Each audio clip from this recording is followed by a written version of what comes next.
গত প্রায় 16টি বছর কোরআনের এমন একটি মাহফিল সাজাতে হলে এলাকার ছোট নেতা বড় নেতা, সুদখোর ঘুষখোর নাস্তিকদের পেছনে দৌড়াতে দৌড়াতে কর্তৃপক্ষের পায়ের জুতা ক্ষয় হয়ে যেত। ঠিক কিনা বলে? ওসি থেকে শুরু করে ডিসি পর্যন্ত প্রশাসনের পেছনে দৌড়াতে দৌড়াতে কর্তৃপক্ষের মাহফিল দেওয়ার সব 80 ভাগ মিটে যেত। ঠিক কিনা? মাহফিলের অনুমতি দেওয়া হতো না। অনুমতি দিলেও প্রায় ডজন 2 শর্ত জুড়ে দিয়ে এরপর মাহফিলের আয়োজনের অনুমোদন দেওয়া হতো। মাহফিলের আয়োজনের অনুমোদন দেওয়ার পরে ওই মাহফিলের বক্তা, মুফাসসির, আলোচকদেরকে নিয়ন্ত্রণ করার জন্য মাহফিলের মঞ্চে কিরামান কাতিবিনকে বসিয়ে রাখা হতো। কোরআনের মুফাসসিরগণ যদি কোরআন থেকে সত্য কথা, হক কথা বলার চেষ্টা করতেন, মাহফিলের মঞ্চ থেকে কোরআনের মুফাসসিরদেরকে কাউন্টার দেওয়া হতো। ঠিক কিনা বলেন? অনেক সময় আমরা দেখেছি কোরআনের মুফাসসিররা হক কথা, সত্য কথা বলার কারণে মাহফিলের মঞ্চেই তারা অপমানিত, অপদস্থ হয়েছেন। ঠিক কিনা করে বলে? ওরা মনে করেছিল হয়তো কোরআনের কিছু মাহফিল বন্ধ করে দিতে পারলে, কোরআনের কয়েকজন মুফাসসিরকে শেষ করে দিতে পারলে বিশ্বের সেরা মুফাসসির, বাংলাদেশের ধর্ম, বর্ণ, দল, মত নির্বিশেষে 18 কোটি মানুষের কলিজার টুকরা, প্রাণের স্পন্দন আল্লামা সাঈদীকে শেষ করে দিতে পারলে, ইসলামী আন্দোলনের কয়েকজন নেতা কর্মীকে ফাঁসির কাস্টে ঝুলাতে পারলে আমরা বোধহয় ইসলামের এই আলোকে বাতিকে নিভিয়ে দিতে পারবো। ওরা তো জানে না এ বাতি কোন কেরোসিন তেলের বাতি নয়, এ বাতি কোন কেরোসিন তেলের বাতি নয় যে ফু দিলেই নিভে যাবে। ঠিক কিনা বলে? এই বাতি এমন এক বাতি, এই বাতি যদি কেউ ফু দিয়ে নিভাতে আসে, তেরা গেরা কই ঝদবর ফিরোজাত কসে কষ্টপ সনদ রেশাস মুসোজাত, এই বাতি এমন এক বাতি, এই বাতি যারা মুখের ফু দিয়ে নিভাতে যাবে আল্লাহ পাক রব্বুল আলামিন তাদেরকে পৃথিবী থেকে নিভিয়ে দেবেন। ঠিক কিনা বলে?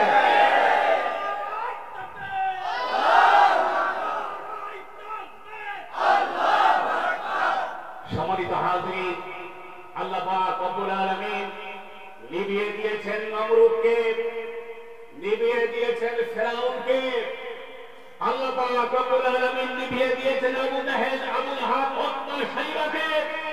আল্লাহ তাআলা এই বাংলাদেশের 18 কোটি মুসলমান, 18 কোটি জনগণ, ধর্ম, বর্ণ, দল, মত নির্বিশেষে এদেশের লেডি ফিরাউন দীর্ঘ 16টি বছর এদেশের ধর্মপ্রাণ মানুষের উপরে, জনগণের উপরে যে জুলুম, শোষণ, নির্যাতন চালিয়েছে, আল্লাহ পাক রব্বুল আলামিন লেডি ফিরাউনকেও বিতাড়িত করেছেন। ঠিক কিনা বলে?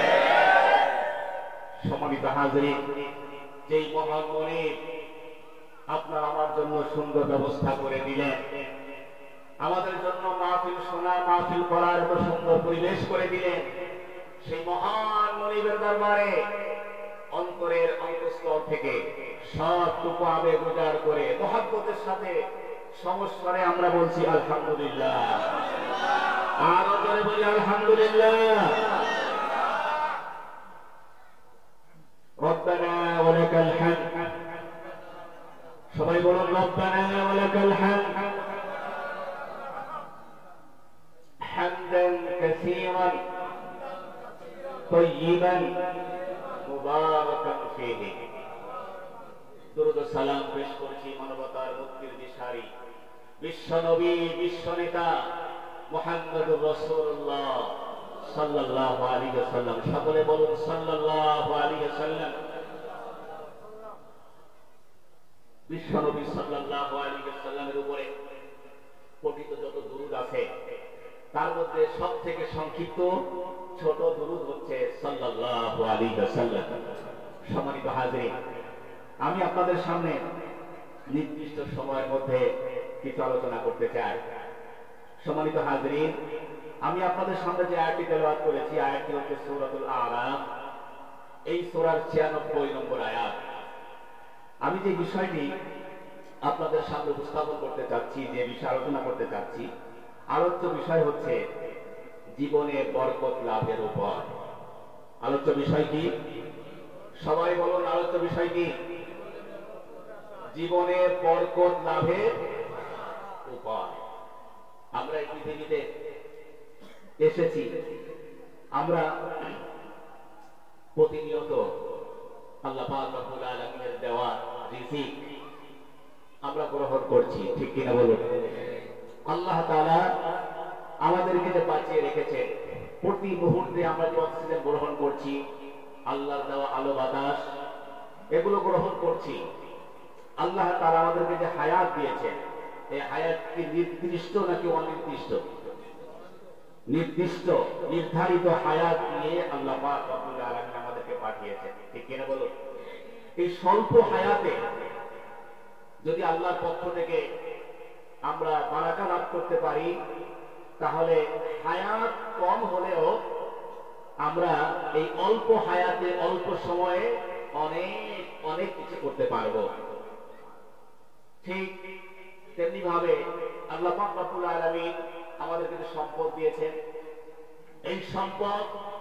এই সম্পদে যদি আল্লাহর পক্ষ থেকে বারাকা শামিলে হাল হয়, আল্লাহর পক্ষ থেকে যদি বরকত লাভ করতে পারি, তাহলে সম্পদ অল্প হলেও অল্প সম্পদে অনেক লাভবান আমরা হতে পারবো। সম্মানিত হাজিরিন, এটা জীবনে বরকত চায় না এমন কোন মানুষ পৃথিবীতে নাই, ঠিক কিনা বলে? প্রত্যেকেই বরকত চায়। বারাকা শব্দের অর্থ হচ্ছে প্রবৃদ্ধি, বেড়ে যাওয়া। এই যে বেড়ে যায়, বারাকা দুই ভাবে হয়। কয় ভাবে? দুই ভাবে হয়। এক হচ্ছে মূল বস্তু বেড়ে যাওয়া, 100 টাকা ছিল 200 টাকা হয়ে যাওয়া। আর একটা হচ্ছে যে মূল বস্তু বাড়ে না, 100 টাকা 100 টাকাই থেকে যায়, কিন্তু এই মূল যে বস্তু এইটার দ্বারা উপকার বেড়ে যায়, 100 টাকায় 200 টাকার কাজ করা যায়। সুবহানাল্লাহ বলে। তাহলে মূল বস্তু যে বেড়ে যায়, এটাও একটা বরকত, আল্লাহর পক্ষ থেকে বারাকা। আবার মূল বস্তু না বেড়ে বস্তু ঠিক 100 টাকা 100 টাকাই থাকলো, কিন্তু এর দ্বারা উপকার বেড়ে যাওয়া। আল্লাহর পক্ষ থেকে কোন মানুষ যখন তার হায়াতে, তার রিজিকে, তার সম্পদের সময়ে বারাকা লাভ করতে পারবে, এই বারাকাও দুই ধরনের হতে পারে। একটা হচ্ছে প্রকৃতপক্ষে মূল বস্তু বেড়ে যাবে, মূল বস্তু বেড়ে যাওয়া। যেমন হাদিস শরীফের মধ্যে এসেছে, হযরত আবু হুরায়রা রাদিয়াল্লাহু তাআলা আনহু হাদিসের রাবী, হাদিসটি তিরমিজি শরীফের মধ্যে এসেছে। তিরমিজি শরীফের 3839 নম্বর হাদিস। وعن أبي هريرة رضي الله تعالى عنه قال أتيت النبي صلى الله عليه وسلم بتمرات فقلت يا رسول الله ادعو الله فيهن بالبركة। রাসূলের সাহাবী হযরত আবু হুরায়রা রাদিয়াল্লাহু আনহু বলেন, আমি একবার বিশ্বনবী সাল্লাল্লাহু আলাইহি ওয়াসাল্লামের কাছে কিছু খেজুর নিয়ে হাজির হলাম। কি নিয়ে হাজির হয়েছেন? আবু হুরায়রা বলছেন, বিতামারাতিন, আমি কিছু খেজুর নিয়ে বিশ্বনবী সাল্লাল্লাহু আলাইহি ওয়াসাল্লামের কাছে হাজির হলাম। ফাকুলতু ইয়া রাসূলুল্লাহি উদউল্লাহ ফীহিন্না বিল বারাকা, আমি বললাম, ইয়া রাসূলুল্লাহ, আপনি আমার জন্য এই খেজুরগুলিতে বরকতের দোয়া করে দেন। আল্লাহু আকবার বলেন।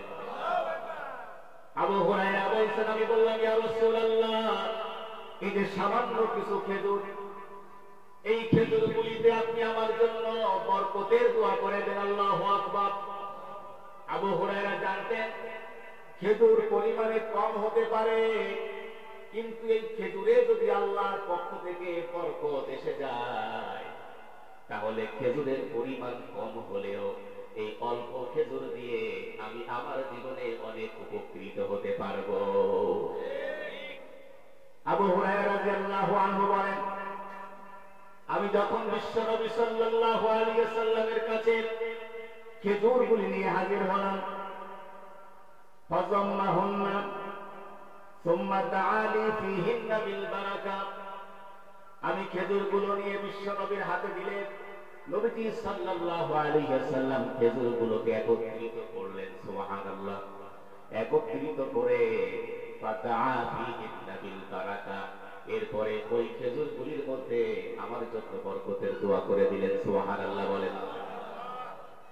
বরকতের দোয়া করে আবু হুরায়রাকে বললেন, ফাকাল আলী খুযহুন্না ওয়াজআলহুন্না ফি মিজওয়াদিকা হাযা, ও আবু হুরায়রা, এই খেজুরগুলির মধ্যে বরকতের দোয়া করতে বলেছো, বরকতের দোয়া করে দিলাম। খুযহুন্না, এগুলো গ্রহণ করো, ওয়াজআলহুন্না ফি মিজওয়াদিকা হাযা, আর এই খেজুরগুলিকে এই থলের মধ্যে রেখে দাও। কুল্লামা আরাদতা আন তা'খুযা মিনহু শাইআন ফা'আদখিল ফীহি ইয়াদাক, ও আবু হুরায়রা, যখনই তোমার খেজুরের প্রয়োজন হবে, তুমি এই থলের মধ্যে হাত দিয়ে খেজুর বের করে তোমার প্রয়োজন মেটাবে। আল্লাহু আকবার। যখনই তোমার প্রয়োজন হবে থলের মধ্যে হাত দেবে আর তোমার প্রয়োজন মিটাবে। বিশ্বনবী সাল্লাল্লাহু আলাইহি ওয়াসাল্লাম আরো বললেন, ওয়ালা তানফুরু নাসরা, ও আবু হুরায়রা, তুমি এই খেজুরের থলেটাকে একেবারে ছেড়ে ফেলে দেবে না। সুবহানাল্লাহ বলেন। একেবারে খালি করে থলের মধ্যে যত খেজুর আছে সব খেজুর খালি করে শেষ করে ফেলবে না, ছেড়ে ফেলবে না। আবু হুরায়রা রাদিয়াল্লাহু আনহু বলেন, ফাকাদ হামালতু মিন যালিকা আত-তামার কাযা ওয়া কাযা মিন ওয়াসাকিন ফি সাবিলিল্লাহি। আল্লাহু আকবার। আবু হুরায়রা বলেন, বিশ্বনবী সাল্লাল্লাহু আলাইহি ওয়াসাল্লাম আমার জন্য খেজুরের যে থলিতে দোয়া করে দিলেন, আমি আমার ওই খেজুরের থলি আমার কাছে আমি ওটা রেখে দিলাম, হামালতু, বহন করতে থাকলাম। কিতাবের মধ্যে এসেছে আবু হুরায়রা রাদিয়াল্লাহু তাআলা আনহু এই থলিটি মাজার সাথে বেঁধে রাখতেন। সুবহানাল্লাহ বলেন। কোমরের সাথে খেজুরের থলি বাঁধা থাকতো, যখনই প্রয়োজন হতো নিজে খেজুর খেতেন, কোন ক্ষুধার্তকে দেওয়ার প্রয়োজন হলে খেজুর দিতেন। সুবহানাল্লাহ বলেন।